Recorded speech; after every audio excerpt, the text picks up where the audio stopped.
Hi, welcome to TCC's Butchery School.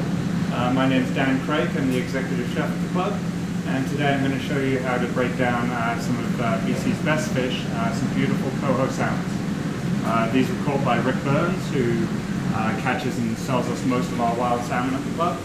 And I'm going to show you how to take a whole fish, break it down into sides or fillets, however you want it for end use. Before we started, I scaled the fish. Any fish where you want to keep the skin on for cooking, you want to scale it. I use a fish scaler because I butcher thousands of pounds of fish a year. At home you probably don't have a scaler. You can simply use a knife, use the sharp side of the knife, and you run it against the fish skin from tail to head. The scales will fly off, rinse the fish, dry it off afterwards, and you're ready to butcher. So we're going to break down the coho. So we're going to start, we want head, I'm right-handed, so head at the right, tail at the left. I'm going to just open up the belly flap, and inside you'll see there's the central bone. I just want to start there, and I'm going to run my knife all the way down through the rib cage on one side of the spine to get the one fillet off. Just going straight in. Through the bone. A good sharp knife will cut the bone, no problem, and long, confident cut to remove the first fillet. We always want to handle the fillets with two hands so that they stay intact and we don't get anything out. Flip the fish over. Same thing for the second fillet.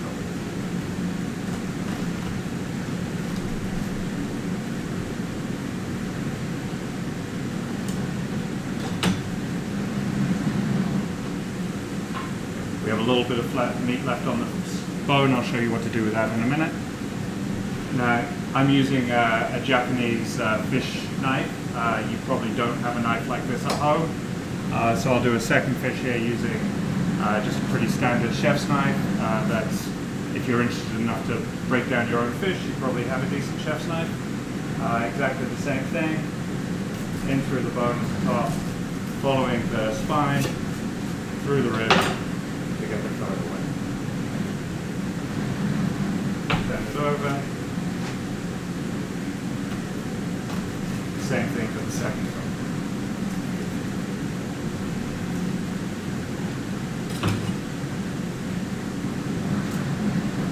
Now, as I said, you'll see there's a little bit of meat left on the carcass.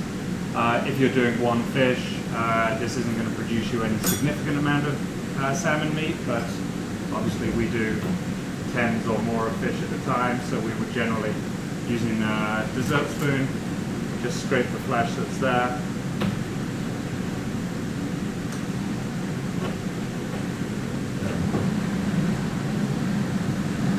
Same thing with the other carcass. So this we could use to garnish soups, things like the club chowder.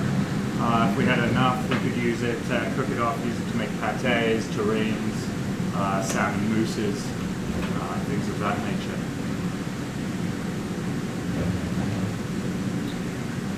Okay, so, I got probably 300 mils of salmon meat there from the two carcasses.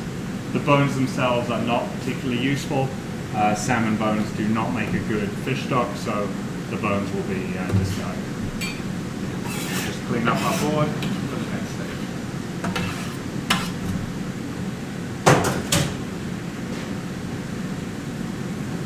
Always wipe down and clean your knives between stages. Flip our cutting board across so we've got a nice clean board to work from. Grab another pan.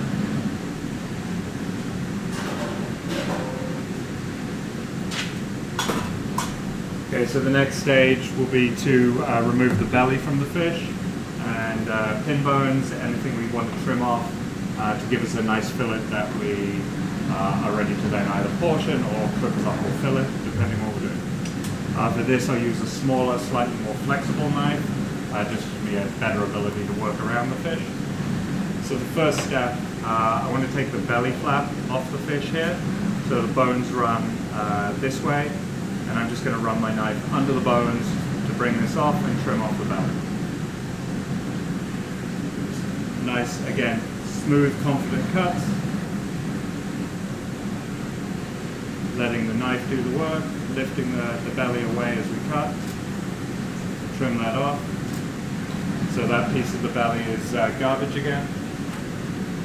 Trim the remaining part of the belly, which would, again, that'll be used for a secondary purpose. We may cure and smoke them for kind of an Indian candy type thing, or again, take the meat away and use that as garnish for a soup. Okay, on the other side of the fillet, I just want to remove a bit of the fin here.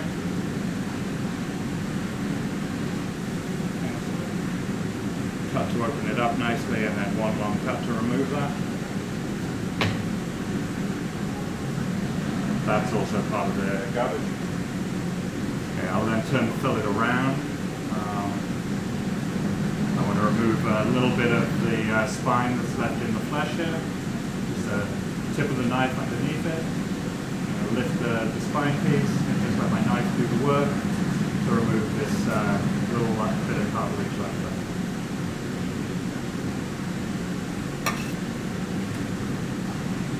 And then the last thing we want to do is remove the pin bones.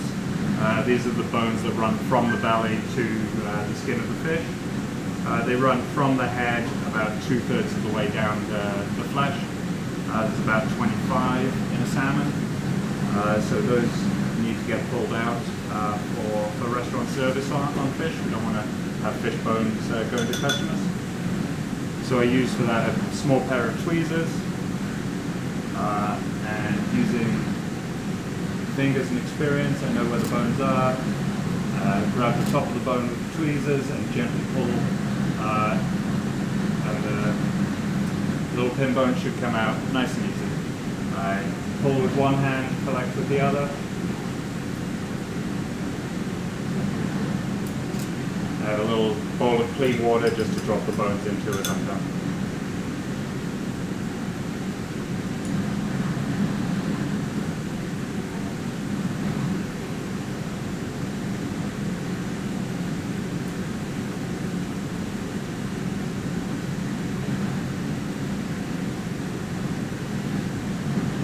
More.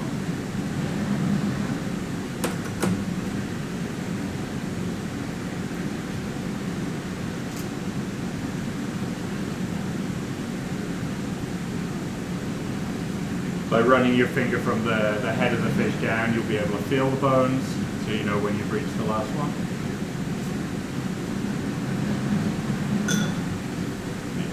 And that is now a clean coho salmon fillet. At this point, you could cook it like this. So if you were doing cedar plank salmon, some sort of whole roast fillet, you could apply a glaze to it now, oven roast it like that. If you want to portion it for individual portions, obviously you can cut it any size you wish. If you want to remove the skin, that's going to be the next step and the final step. So to do that, you want the fish nice and flat on the board. Again, with a nice sharp knife you're confident with. You want to get just under the tail piece, just enough so you can grab the tail and hold on to the tail skin. The knife is then flat to the board, and you're going to hold the skin tight and pull the fish towards you. The knife's not really moving, skin's removed, bottom side is all clean. We'll just trim the fillet slightly. And there we go. We have one clean coho salmon fillet, ready to portion and serve to our guests. The end.